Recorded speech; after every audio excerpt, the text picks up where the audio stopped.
महात्मा उपासक डॉक्टर सोहनराज तातेड़ पुनरुत्थान और आत्मविज्ञान के बाद अब ला रहे हैं सनातन सत्य, जैसी दृष्टि वैसी सृष्टि, कुदरत, कुदरती रचना एवं कुदरत के कानून से शाश्वत सुख की प्राप्ति। लॉग इन करें www.drsohanrajtated.com, YouTube channel doctor Sohanraj Tated, play store से डाउनलोड करें mobile app doctor Sohanraj Tated. ओम शांति प्रभो, जय शांति प्रभो, पार्श्वनाथ महावीर प्रभो। ओम शांति प्रभो, जय शांति प्रभो, पार्श्वनाथ महावीर प्रभो। ओम शांति प्रभो, जय शांति प्रभो, पार्श्वनाथ महावीर प्रभो। ओम शांति प्रभो, जय शांति प्रभो, पार्श्वनाथ महावीर प्रभो। भाई और बहनों, मातृशक्ति को नमन। आज का हमारा बहुत सुंदर एपिसोड कुंडलिनी जागरण। आज पूरे विश्व के अंदर कुंडलिनी जागरण की बहुत चर्चा हो रही, इसका डंका बज रहा है और ये साधना का बहुत बड़ा उपक्रम है। इसको जैन दर्शन में प्रेक्षा ध्यान के अंदर अंतर यात्रा भी कहा जाता है। दोनों एक ही तरह का प्रयोग है। मुख्य रूप से कुंडलिनी जागरण एक प्रयोग है, वो मैं आपको करके बताऊंगा। उसके पहले इसकी थ्योरी में आपको बताना चाहता हूँ कि जो हमारी मन वचन काया, ये तीन साधन है काम करने से। मन के द्वारा हम वर्तमान का चिंतन करते हैं और भूतकाल की स्मृति करते हैं, भविष्य काल की हम कल्पना करते हैं, ये मन का काम है। और वचन के द्वारा हम बोलते हैं और सारे कार्य करते हैं, लोगों से इंटरेक्शन करते हैं, बातचीत करते हैं, एक दूसरे से परिचय करते हैं। सारा काम वचन के द्वारा किया जाता है। और तीसरा काया, काया से हम चल करके, जा करके, और जो है हाथों से, पाँवों से, सारा काम जो हम काया यानी शरीर के द्वारा करते हैं। इन सब को चलाने के लिए हमको प्राण ऊर्जा की जरूरत होती है और प्रतिदिन हमें प्राण ऊर्जा पैदा करनी होती है। जैसे कि एक बैटरी को चलाने के लिए उसको चार्ज करना जरूरी है, उसी तरीके से प्राण ऊर्जा से मन वचन काया को चार्ज करना जरूरी है, वरना मन वचन काया ये शिथिल हो जाते हैं। और ये जो प्राण ऊर्जा है, ये बनती है भोजन, पानी, सूर्य का ताप और प्राण वायु ऑक्सीजन चारों के मिश्रण से बनती है और ये लिमिटेड बनती है। तो इसीलिए हमको इसका दुरुपयोग नहीं करना चाहिए। इस सारी एनर्जी को जो है हमें अच्छे कार्यों के अंदर लगाना चाहिए। देखिए, मनुष्य को भगवान ने 24 घंटे हर एक को दिया है। उन 24 घंटे में व्यक्ति maximum per day 12 hours work कर सकता है।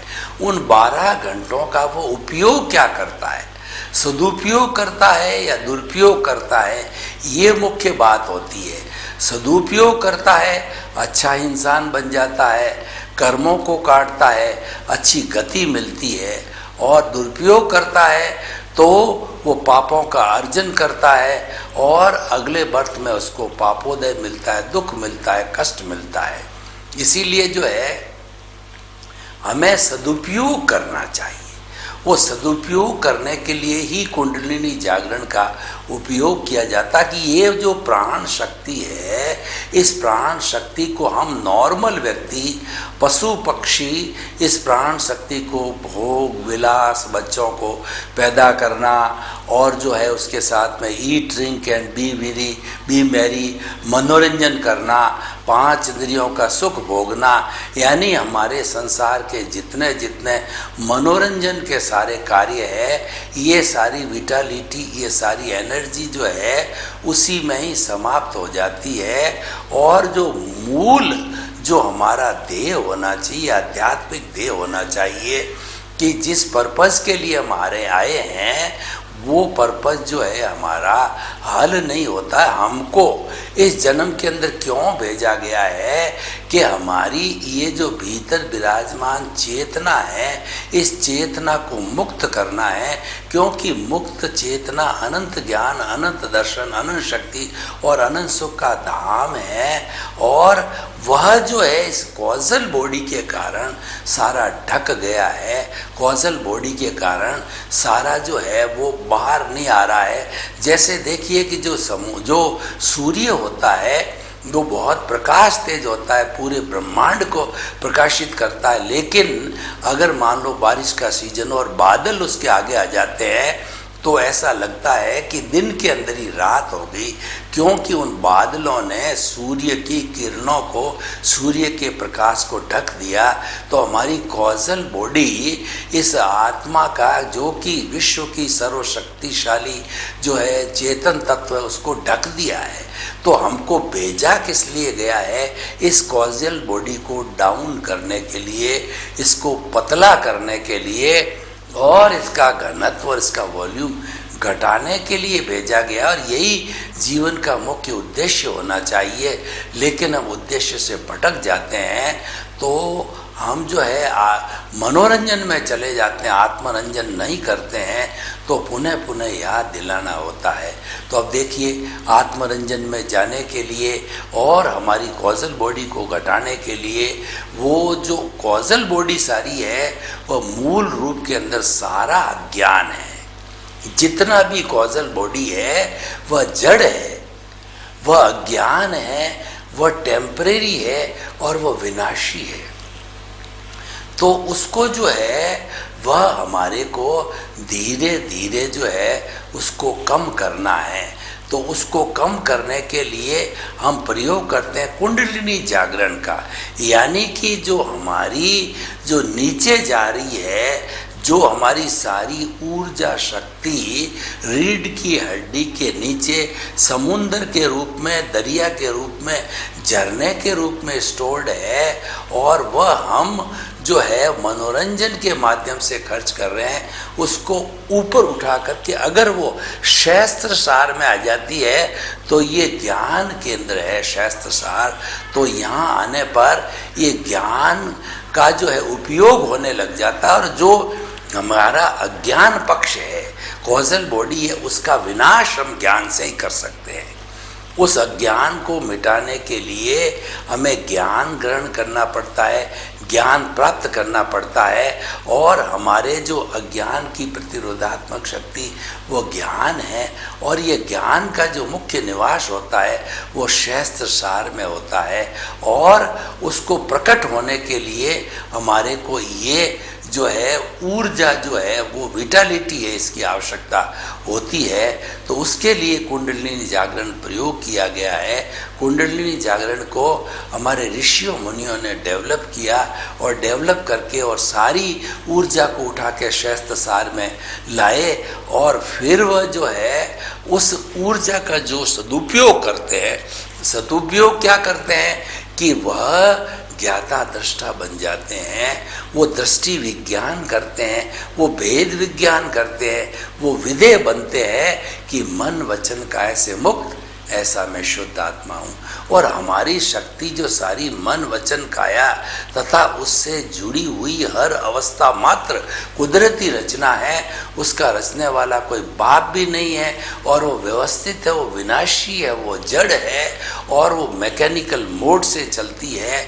तो हम उसमें उलझ जाते हैं, उसमें तन्मयाकार होकर के इस शक्ति को नष्ट कर देते हैं। लेकिन कुंडलिनी जागरण होने के बाद में हमको ज्ञान मिलता है, या ज्ञान मिलने के बाद कुंडलिनी जागरण जो हो जाता है, दोनों एक ही बात है। तो हमारा जो कर्ता पद है वह छूट जाता है, और हम आत्म पद पर विराजमान हो जाते हैं। तो वहाँ पर विराजमान होने से जो है हमारा ज्ञान उत्तरोत्तर बढ़ता जाता है, और हमारी उसका ज्यों ज्यों ज्ञान बढ़ेगा, ज्यों ज्यों कॉजल बॉडी का ग्राफ गिरेगा। ये एक दूसरे के विरोधी है। ज्ञान की उपस्थिति होते ही कॉजल बॉडी अज्ञान समाप्त होने लग जाता है। और अगर ज्ञान नहीं है तो फिर वह कॉजल बॉडी अज्ञान है, वो तो अपने आप बढ़ता रहेगा। इसीलिए हमें मुक्ति में जाने के लिए सम्यक ज्ञान की जरूरत होती है। उसके लिए हमारे को सद्गुरु या ज्ञानी पुरुष की आवश्यकता होती। कुंडलिनी जागरण ज्ञानी पुरुष की जो है देख रेख में किया जाता है, या प्रैक्टिस करके खुद भी किया जा सकता है। तो ये करने से जो है हमारा ज्ञान का विस्तार होगा, हमारा ज्ञानावरणीय कर्म जो है वह घटेगा, वो पर्दा हटेगा। जब वो पर्दा हटेगा तो ज्ञानावरणीय के साथ साथ में दर्शनावरणीय का भी पर्दा हटेगा, और साथ साथ में कुंडलिनी जागरण से जो मोहनीय कर्म है वह भी जो डाइल्यूट हो जाता है। और वास्तव में ज्ञान कब मिलता है?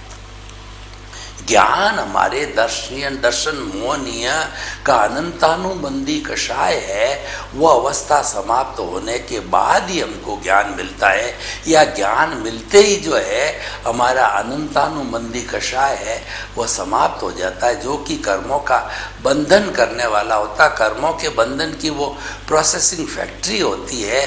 वह हमारा जो सद्गुरु या हमारा ज्ञानी पुरुष है वह घंटे 2 घंटे का जब को ज्ञान कर देता है और हमको बता देता है कि सारी सृष्टि का संचालन है वो व्यवस्थित शक्ति करती है। इसीलिए न तो तुम कर्ता बनो, न किसी को कर्ता जानो, और उस व्यवस्थित शक्ति के अधीन जो है आपका जितना भुगतान चल रहा है, जो पिछले जन्म से जो चार्ज करके आप लाए थे, डिस्चार्ज चल रहा है, वो चलने दो। वो तो अपने आप उदय और प्रारब्ध के अनुसार मैकेनिकल मोड से भुगत लिया जाएगा। उसकी केयर करने की ज़रूरत नहीं है, क्योंकि वो तो ऑटो मोड से चलता है। आप उसके अंदर टांग मत अड़ाओ, और टांग अड़ाने का अर्थ आप उससे जुड़ गए तो फिर राग द्वेष मल्टीप्लाई होगा। तो इसका मतलब हमारी कॉजल बॉडी हम घटाना चाह रहे थे और वो तो हमने बढ़ा दी। तो इस तरीके से कुंडलिनी जागरण या अंतर यात्रा एक बहुत सुंदर उपक्रम है साधना का, और ये किया जाना चाहिए। और ये ज्ञान लेने के बाद में बहुत अच्छी तरह से सध जाता है। तो मैं आपको ये प्रयोग कराता हूँ। तो सबसे पहले आँखें कोमलता से बंद, रीढ़ की हड्डी एंटीना की तरह सीधी, और कहीं शरीर में अकड़न नहीं रहे, जकड़न नहीं रहे। दोनों हाथ की मुद्रा है वो ध्यान मुद्रा में रखिए। एक हथेली दूसरी हथेली पर रखिए, और जो है वह आपका जितना भी जो जिस आसन में आप आराम से बैठ सकते हैं उसके अंदर बैठ जाइए। अब हम थोड़ा भीतर गोते लगाते हैं। आप जो है अपने चित्त को पूरे शरीर में घुमाइए, एक एक कोशिका को निर्देश दे दीजिए कि शिथिल हो जाए, शिथिल हो जाए, शिथिल हो जाए। अनुभव कीजिए पूरे शरीर की कोशिकाएं शिथिल हो रही है, शिथिल हो रही है। अनुभव कीजिए शिथिल हो गई है, हो गई है, हो गई है। पूरा शरीर शिथिल, कोई अकड़न नहीं, जकड़न नहीं, कोई तनाव नहीं, कोई किसी तरह का जो है शोक नहीं, दुख नहीं, दर्द नहीं। चारों तरफ आनंद ही आनंद। पूरा शरीर रुई की भांति हल्का हो गया है। मैं अपने स्थान से 1 फुट ऊपर उठ रहा हूँ। शरीर शिथिल। अब दोनों नथुना के बीच के अंदर चित्त को केंद्रित करके और जो है श्वास को लंबा कीजिए। श्वास जब आए तो फेफड़े फूलने चाहिए, पेट फूलना चाहिए, और श्वास जब निकले तो पेट सिकुड़ना चाहिए। लंबा श्वास, गहरा श्वास, समतल सांस। लंबा श्वास आ रहा है, लंबा जा रहा है, और लंबा और लंबा, शिथिल, समतल, लंबा श्वास। श्वास शिथिल, शरीर शिथिल। अब हम कुंडलिनी जागरण का प्रयोग करेंगे कि अपने चित्त को जो हमारा मलद्वार है, गुदा है, उस पर केंद्रित कीजिए, और रीढ़ की हड्डी का निचला भाग भी वहीं है। आप देखिए कि रीढ़ की हड्डी के निचले भाग के अंदर शक्ति का प्राण शक्ति का भंडार भरा पड़ा है, वहाँ पे अक्षय स्रोत है, वहाँ पर झरना बह रहा है, वहाँ पर तालाब है, वहाँ पर हमारी प्राण ऊर्जा का पूरा समुंदर है, पूरा स्टोरेज है। इसको यहाँ से जो है उठा करके स्थानांतरित करना है। चोटी का स्थान शिर का, जिसको कि हम ज्ञान केंद्र कहते हैं, सहस्त्रसार कहते हैं, तो आप जो है मलद्वार के गुदा को दबाइए। दबाते ही ये जो प्राण शक्ति को ऊपर खींचिए। ऊपर खींचने के साथ देखिए कि जैसे थर्मामीटर के अंदर जो है वो ब्लेडर दबाने से थर्मामीटर ऊपर चढ़ता है पारा, उसी तरीके से हमारी स्पाइनल कॉर्ड जो कि रीढ़ की हड्डी के नीचे अनुभव कीजिए कि ये शक्ति केंद्र से उठी हुई शक्ति जो है ये हमारे स्पाइनल कॉर्ड से ऊपर जा रही है, ऊपर जा रही है। छोड़ दीजिए सहस्त्रसार में और श्वास भी छोड़ दीजिए। अब श्वास को छोड़ते हुए धीरे धीरे सहस्त्रसार से जो है वो स्पाइनल कॉर्ड के जरिए पुनः आप शक्ति केंद्र पर आइए।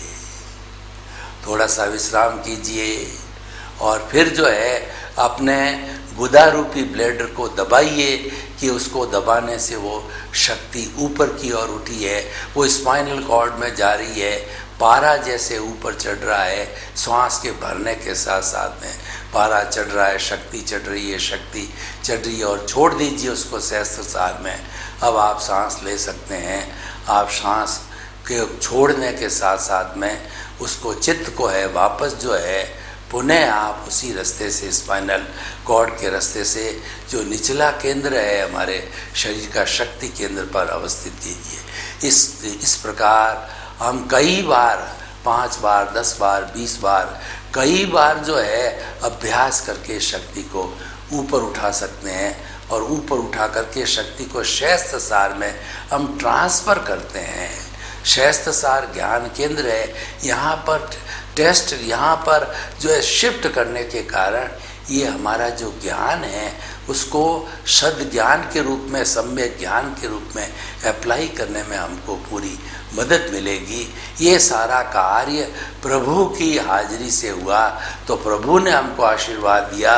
वो आशीर्वाद आपकी हथेलियों पर आ गया है। उस हथेलियों को मसलिए और आशीर्वाद को जो है अपने सिर के ऊपर रखिए।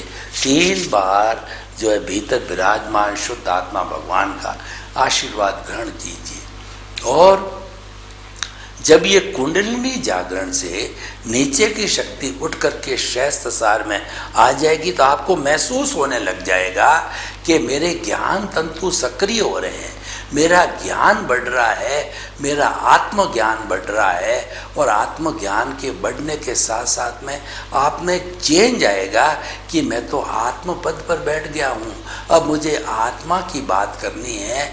और वहाँ बैठे बैठे आपका जो व्यवहार पक्ष है, यानी आपका जो आपका कहना चाहिए कि आँखों से देखा जाने वाला जो जगत है, इंद्रियों का जगत है, उस जगत के अंदर जो अपना भुगतान लेन देन चल रहा है वो चलता रहेगा।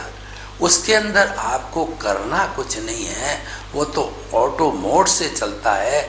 वो तो उदय और प्रारब्ध के अधीन कुदरत के साथ चलता है।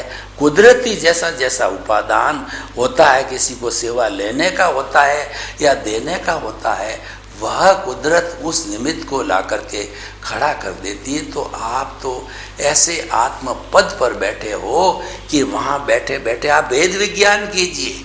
कुंडलिनी जागरण करते ही वह भेद विज्ञान करवा देती है कि मैं अलग हूँ, शरीर अलग है, मैं शरीर नहीं हूँ, मैं तो शुद्ध आत्मा स्वरूप आत्मा हूँ। शरीर जड़ है, ये विनाशी है, ये टेम्परेरी है, ये आज है और कल चला जाएगा। और ये हमको जो शरीर मिला है पूर्व जन्म के कर्मों के भुगतान के लिए मिला है। शरीर का मात्र एक ही फंक्शन है कि जो जो आपका भुगतान बकाया है पिछले जन्म में जैसे जैसे कॉजेज डाल करके कॉजल बॉडी बनाई है, इस जन्म में वो द्रव्य कर्म के रूप के अंदर डिस्चार्ज होकर के और आपका लेन देन क्लियर हो जाएगा। सेवा देने वाला आपकी सेवा करेगा, सेवा लेने वाला आपसे कराएगा, आपको मारेगा, पीटेगा, आपको गालियाँ देगा और जो है वो आपको कहेगा कि आपने मेरे लिए क्या किया है। आपको वो कई तरह से जो है वो कष्ट देगा, क्योंकि जो कुदरत ने आपको बेटे के रूप में, बेटी के रूप में निमित्त बना करके भेजा। और ये सब पार्टियाँ हैं। देखिए हमारे घर में जितने भी लोग होता है सब फाइलें हैं, ये पार्टियाँ हैं और पार्टियों का लेन देन चलता है और ये बिल्कुल व्यवस्थित चीज़ है लेन देन लेने की, तो ये तो चलता रहता है। तो हमें तो अपने मुख्य उद्देश्य है उसके ऊपर कंसंट्रेट करना है। इसीलिए हम कुंडलिनी जागरण करते हैं कि जो हमारा ज्ञान है वह आगे से आगे वृद्धिंगत होता रहे, वो बढ़ता रहे और उस ज्ञान का जो उपयोग है वो हम जो है वो रियल पुरुषार्थ के रूप में करेंगे कि हमारे भीतर जो हरि बैठा है उस हरि की हम उपासना करेंगे, उसके हरि की हम बात करेंगे, हरि को रिझाएंगे और हरि के गुणों की भजना करेंगे कि मेरा जो हरि है वो जानने वाला है, देखने वाला है और वह इस शरीर से बिल्कुल अलग है, वो तो चेतन स्वरूप के अंदर ही है। तो वो जो है मेरी जो शुद्ध आत्मा है जो मूल स्वरूप में है, ये न जलती है, न मरती है, न कटती है, न किसी को रोकती है, न किसी से रुकती है, तो अव्याबाद है, ये टंकोत्कीर्ण है, ये अजन्मा है, अच्युत है। यानी हरि की कितनी कितनी जो है मैं व्याख्या करूं कि कई जन्म जन्म लग जाते हैं। जो आजकल व्याख्याकार आते हैं जो कि 4-4 महीने चातुर्मास के अंदर जो है वो रामायण की कथा बाँचते हैं, महाभारत की कथा बाँचते हैं, पुराणों की कथा बाँचते हैं, तो और नरसिंह मेहता जो है वो अपनी कथा बाँचते हैं, तो वो 4-4 महीने एक भगवान के भजन के अंदर लगा देते हैं। तो हमारा प्रभु भी है, वह तो इतना गुणों वाला है कि उसकी हम भजना करें तो वो 4 महीने क्या 4 जन्म के अंदर भी पूरा नहीं कर सकते। हरि अनंत, हरि कथा अनंत, हम हरि की कथा में लग जाना चाहिए। यही रियल पुरुषार्थ है और यही कुंडलिनी जागरण का उद्देश्य और कुंडलिनी जागरण करवा देती है, क्योंकि कुंडलिनी जागरण है वो प्रज्ञा का जगत होता है।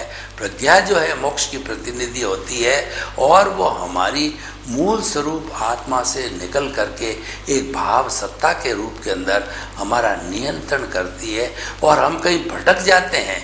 जो हमारा कर्मों का फोर्स चल रहा है भुगतान के रूप में, कई बार जो है वह फोर्स इतना ज़्यादा होता है कि हमको प्रभावित कर देता है और हम उसके साथ में जुड़ जाते हैं, यानी उसके साथ में हम राग द्वेष करने लग जाते हैं। तो राग द्वेष करते ही ये जो हमारी कॉजल बॉडी है जिसको कि हमने उद्देश्य बनाया था कि इसको जो है हल्का करना है, तो वो तो जुड़ते ही कॉजल बॉडी के साथ के अंदर वह भारी होने लग जाएगा।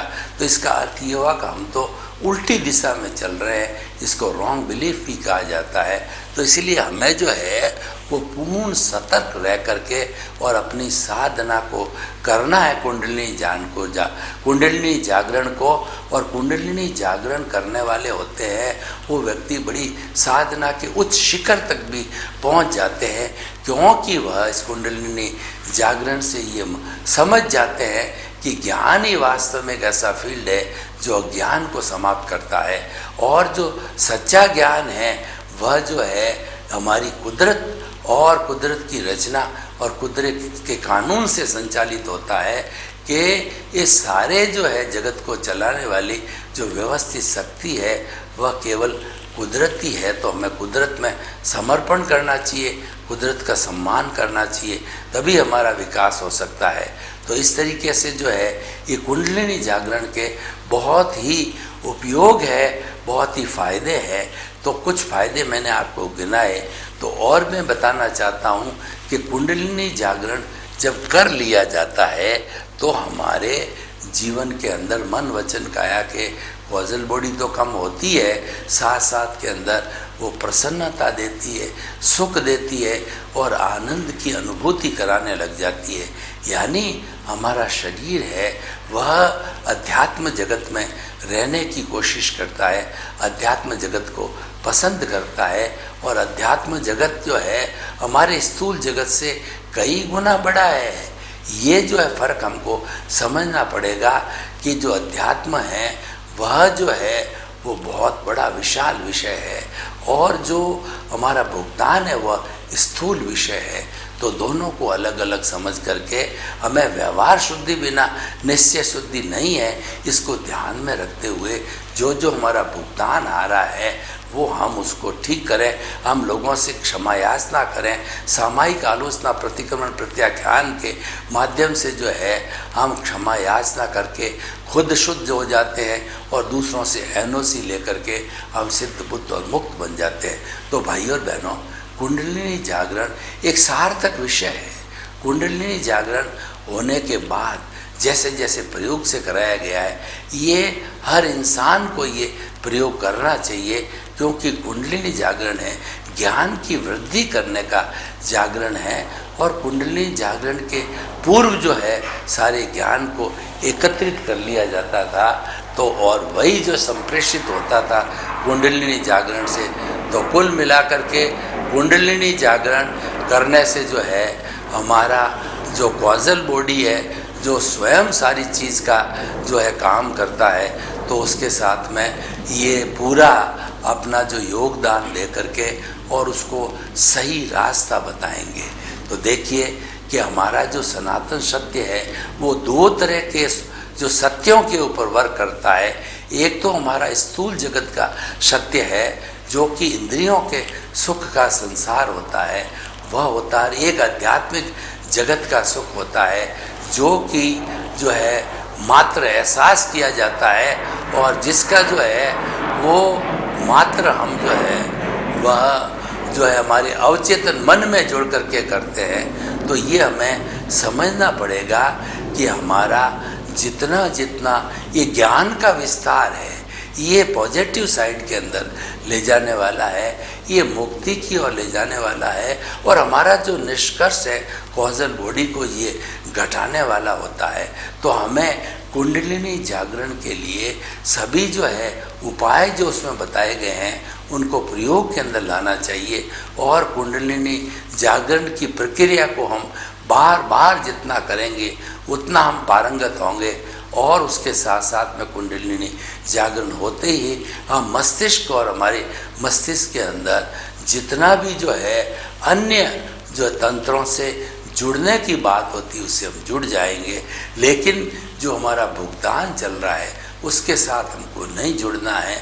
हमें तो जुड़ना उसके साथ है कि किसी भी तरीके से हमारा भुगतान जो है ज़ीरो होकर के हम जो है कॉजल बॉडी को शून्य करके और हम सिद्ध बुद्ध और मुक्त बन जावे। तो भाई और बहनों, आज का जो एपिसोड कुंडलिनी जागरण बहुत सुंदर एपिसोड है, और मैं ये चाहूँ कि इस एपिसोड को हम ओपन टू दी ऑडियंस करें कि ऑडियंस किसके बारे में क्या व्यूज़ है, ऑडियंस क्या चाहती है यहाँ से लेने का, और जो कुंडलिनी जागरण से होने से हमको क्या क्या प्राप्त हो सकता है। तो हम सब बताना चाहेंगे कि जितना आपका अध्यात्म का फील्ड है, जितना मुक्ति का फील्ड है, उस फील्ड को प्राप्त करने के लिए आप जो है अंतर यात्रा कहिए, कुंडलिनी जागरण कहिए, ये अच्छी तरह से उपयोग कर सकते हैं। लेकिन एक चीज़ का ध्यान रखना है कि कुंडलिनी जागरण के अंदर जब वो जो है व्यक्ति का ज्ञान बढ़ जाता है तो वो ज्ञान बहुत पराकाष्ठा तक भी आ जाता है, और वह इतना कहना चाहिए गहरा हो जाता है, उसमें व्यक्ति कई बार कोमा में भी चला जाता है और कई बार और भी समस्या हो जाती है। तो पहले हमें कुंडलिनी जागरण करके उस ज्ञान को जो है शास्त्र सार में छोड़ने के लिए अभ्यास तो है ही है, लेकिन अभ्यास के साथ साथ हमें ये वाच करना चाहिए कि ये किसी को डैमेज तो नहीं कर रहा है, नुकसान तो नहीं कर रहा है। जैसे कि हमारे अगर सबसे पहले ये पेनिसिलिन का इंजेक्शन लगाया जाता है, किस लिए लगाया जाता है? ये टेस्ट करने के लिए कि कोई तरह की पेशेंट के अंदर जो है वो एलर्जी कहिए या कोई तरह का रिएक्शन नहीं है। उसी तरीके से ये कुंडलिनी जागरण ज्ञान को बढ़ाने का, ज्ञान की एप्लीकेशन करने का और आत्मा से परमात्मा बनने का बहुत ही सुंदर साधन है। ये हमें जागृत करनी चाहिए। सर्वे भवन्तु सुखिनः, सर्वे सन्तु निरामया। लोक के सब जीवों को सुख मिले, शांति मिले, आनंद मिले, प्रेम मिले और वसुधैव कुटुंब बनाकर हम शांतिपूर्ण से अस्तित्व से जीवन व्यापन करें। आपके प्रति मंगल भावना, शुभकामना। ओम शांति। महात्मा उपासक डॉक्टर सोहनराज तातेड़ पुनरुत्थान और आत्मविज्ञान के बाद अब ला रहे हैं सनातन सत्य, जैसी दृष्टि वैसी सृष्टि, कुदरत, कुदरती रचना एवं कुदरत के कानून से शाश्वत सुख की प्राप्ति। लॉग इन करें www.drsohanrajtated.com, YouTube channel doctor Sohanraj Tated, play store से डाउनलोड करें mobile app doctor Sohanraj Tated.